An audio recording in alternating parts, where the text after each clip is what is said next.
Olá, gente! A aula agora é sobre contratualismo. Vem comigo.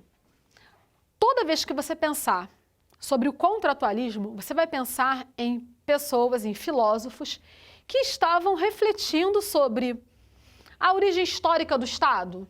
Não. Eles estão preocupados em entender o motivo pelo qual as pessoas, em algum momento na história da humanidade, resolveram abrir mão das suas liberdades para obedecerem a alguém. Vamos ver como isso aconteceu? Estão vendo essa imagem aqui, feita a giz, de um rei, um trono?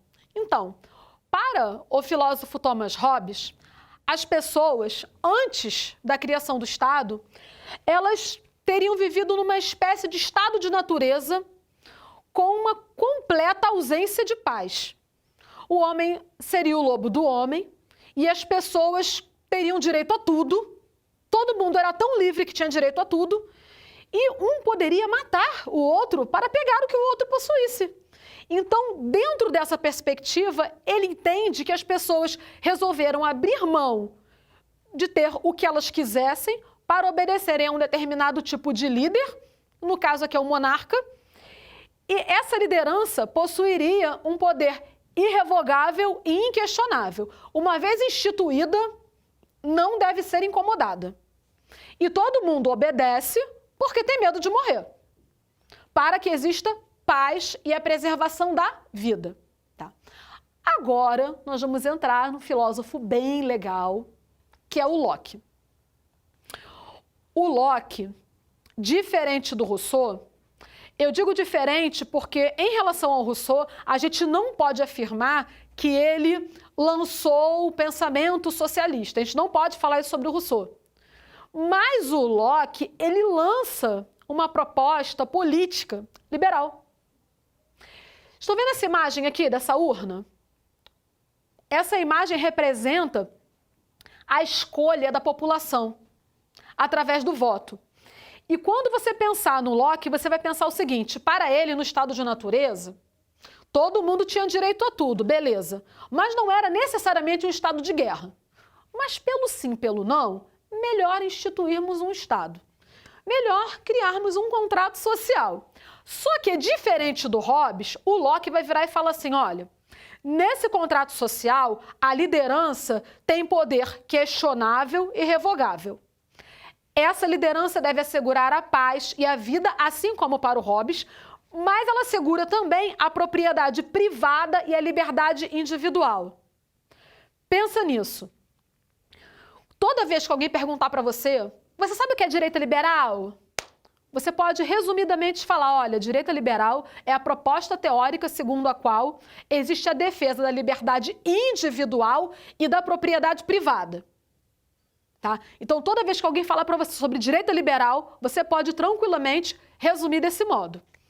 Agora, o Rousseau, notaram que eu coloquei uns bonequinhos aqui todos unidos? Todo mundo juntinho?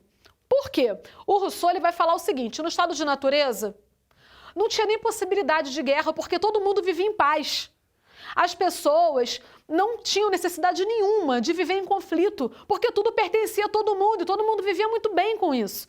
A partir do momento em que alguém cercou um pedacinho e disse: isso é meu. E houve quem acreditasse, e assim nasce a propriedade privada e a desigualdade entre os seres humanos. Diante da desigualdade causada pela origem da propriedade privada, os seres humanos se viram numa condição em que foi necessário que todo mundo abrisse mão da sua liberdade individual para que fosse instituída uma vontade geral. A vontade geral não significa a vontade de todo mundo, até porque isso é impossível. A gente tem a vontade de todo mundo, é impossível. Professor, eu posso entender a vontade geral como a vontade da maioria? Isso é bom dentro da perspectiva russoniana?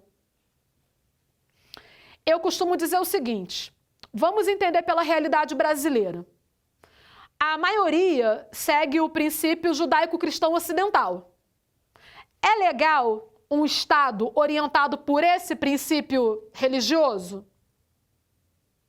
Como ficariam as minorias?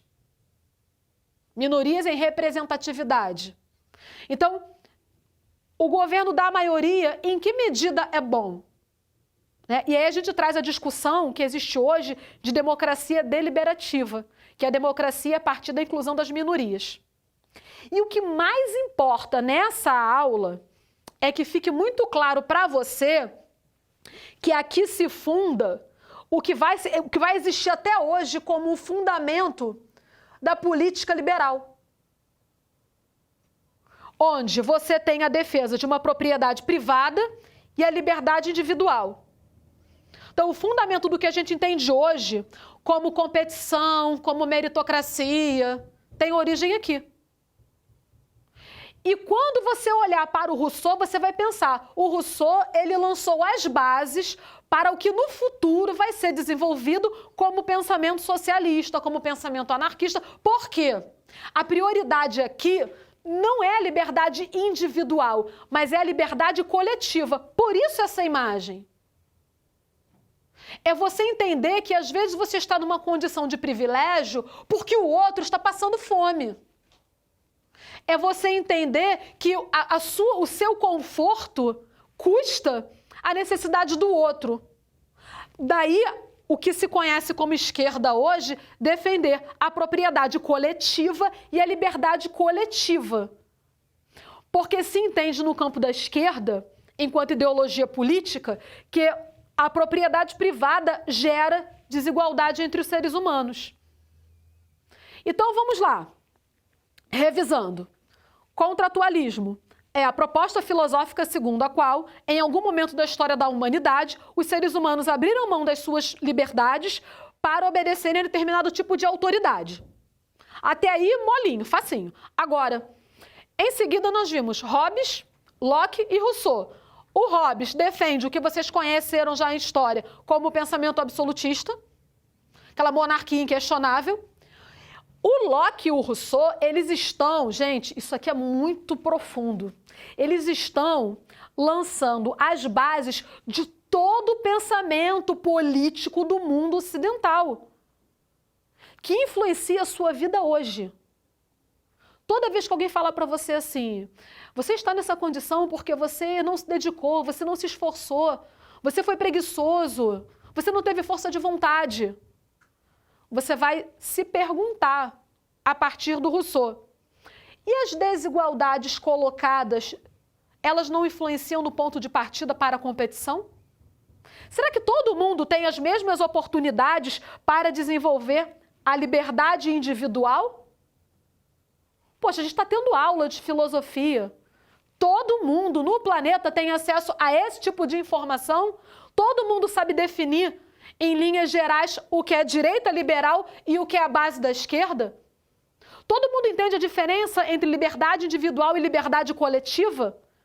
E você entender que você precisa abrir mão de alguns privilégios para que a sociedade se desenvolva. Como é que você estabelece que tem meritocracia numa sociedade com profundas desigualdades? Então, essa aula é fundamental para você entender o mundo que você vive hoje. Por isso que Locke e Rousseau são tão importantes para o pensamento político no mundo ocidental. Quem quiser tirar foto do quadro pode ficar à vontade e até a próxima aula.